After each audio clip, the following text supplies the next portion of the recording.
the 2010 election coming up in less than a month, it's tough to find facts for the pressing issues we voters must face on November 2nd. Luckily, there is a new website to help us out. It's called livingvotersguide.org, and it will help us the next time we're at the voting booth. The website is a collaboration between City Club, the University of Washington Center for Communication and Civic Engagement, and UW's Department of Computer Science and Engineering. I had Dean Freeland, a research assistant for the site and a University of Washington PhD candidate, explain how the Living Voters Guide works. So here we are on the Living Voters Guide front page. You can see there's a brief description of what the Living Voters Guide is about, our basic purposes. And so to get started using the site, we'll just scroll down here, and immediately, right after the description, we see the 9 ballot initiatives that we'll be faced with on November 2nd here in Washington State. And there are 6 what are called initiatives to the people, and then there's a referendum bill, and there's also a couple of resolutions that the legislature passed to the people to approve. And so if I click on one of those, I'll just click on state tax laws. That's Initiative 1107. And that's going to bring me to a page where I can read a very brief description of what the initiative actually is, and this is taken directly from the government, the filed initiative. And I can read the full initiative if I want to, if I click on this Read Full Initiative link down here in PDF format. And then the next thing I can do is I can take a stand on it. So if I come in with an opinion of Initiative 1107, I can move this slider over to the right if I oppose it, or I can move it over to the left if I support it. And there's a gradation there. If I strongly support it, it goes all the way to the left. If I strongly oppose it, I would push that all the way to the right. Continuing to stroll down, I see a slate here that has the pros on the left, cons on the right. I can add in different points on the pro side, on the con side, and this is just a way of keeping track of the pros and cons that are important to me personally as I'm deciding which of the, which way to decide on the initiative.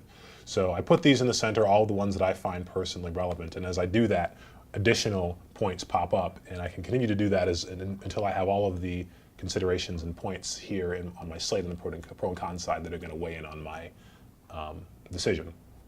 And once I'm done with that, the other thing I can do is I can add my own pros and cons as well. So if there's an argument that I see, or that I don't see rather, I can add that in, and that will become a part of one of my considerations on the slate here. And that will also be available for other people to see so that they can add that if they would like to.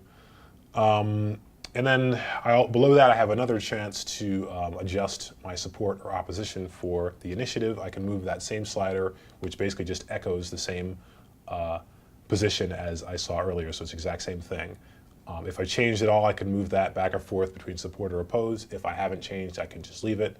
And finally, the last thing I can do is publish my position, which means to register it with the site. Nobody will be able to see my position individually, but the site will be able to say, okay, well, X number of people support this initiative, Y number of people oppose it, and then Z number of people are actually neutral on that. So I can publish my position. And as soon as I do that, there are a number of other things that I can do. I can print a summary of this stance, which basically gives me a printable page that contains all my considerations on it. And if I'd like, I can share it on Facebook or Twitter with my friends so they can see how I decided, and hopefully that will influence them to share my position. Below that, I can see a bar graph, which technically is called a histogram, that tells me how other people on the site voted. So I can see the percentage of people who strongly supported, moderately supported. There are a couple of gradations there that were neutral, moderately opposed, and then strongly opposed. And then furthermore, I can also see the points on the pro and the con side that were most strongly considered for people at each level of support or opposition. So in other words, if I were to click on the strongly support bar, the percentage of people who strongly supported this initiative, I can see the pros and cons that were most salient to those, or most important rather, to those individuals. Same if I go over here to strongly oppose, I can see the pros and cons that those folks took most strongly into consideration. And as I continue to scroll down, I see that I can discuss the measure in a more free-form kind of way, because what we wanted to do with this site was have people get their pros and cons straight, so list those and register their opinion with the site before they entered more of a free-form debate. But now that I've done that, I can load up comments, see what other people have said. I can maybe ask questions. I can say some things that I didn't get to express in the strict sort of pro and con or support or oppose format of the previous page. And finally, after I'm done with that, after I'm finished with this initiative, after I've published my opinion and I've said everything else I want to say, I can choose another initiative or resolution and start the process over again. I also talked to Travis Kirplan, a PhD student at the University for Computer Science and Engineering. He explained why the site could be useful for today's times. This is an opportunity to actually see what large groups of people that you don't get to talk to that often actually think about this. That's not filtered through the media.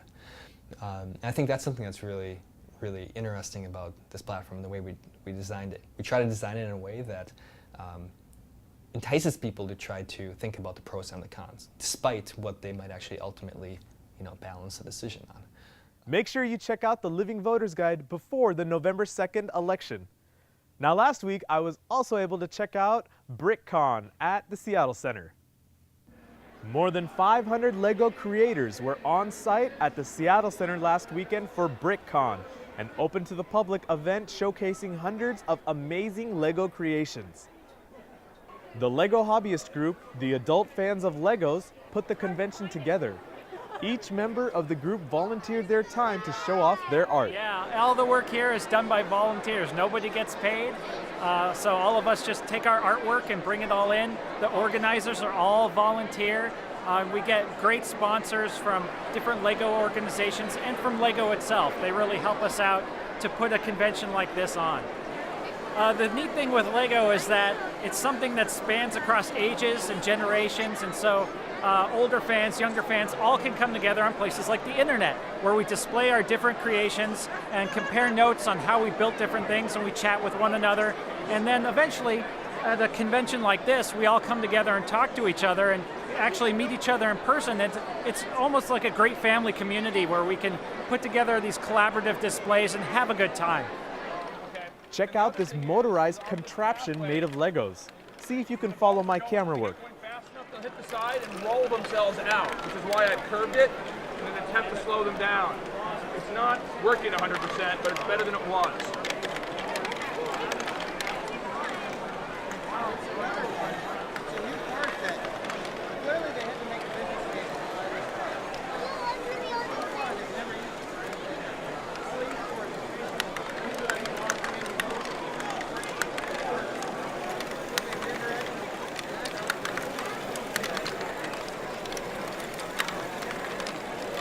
Hey, Catherine, do you mind if I put some extra catching? Where are the extra plates, Susan?